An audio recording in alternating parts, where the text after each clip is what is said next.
Het jit de mooiste dij in je lippen, maar het maakt je voor de gevoel wat minder kostje. Door de crisis wordt er op de huwelijksdij toch een protestel meer zoen naar de prijs als voorheen. Ondernemers in het trouwmerk vernemen dat, zei de Joet blikken op de Breidsbeurs in Ljouwert. Er zijn iets minder klanten die binnenkomen die zeggen ik wil gewoon hele mooie jurken wat kost. Maakt het niet neer uit.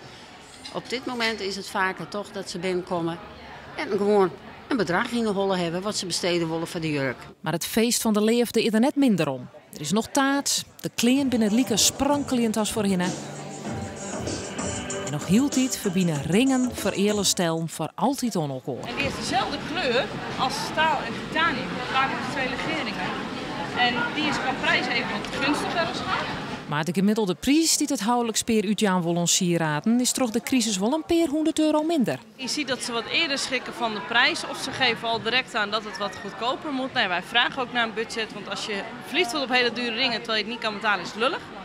En daar helpen we in principe mee, maar we merken het vooral dat de gemiddelde budget wat men wil besteden wat lager ligt. Uit onderzoek blijkt dat er de laatste jaren minder trouwd wordt en dat de gemiddelde leeftijd van bruid en bregeman heger lijkt.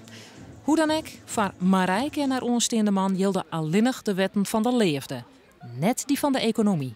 Ja, we houden er wel rekening mee, hè? Maar ja, we trouwen maar één keer, dus we willen wel een mooi feestje. Ja.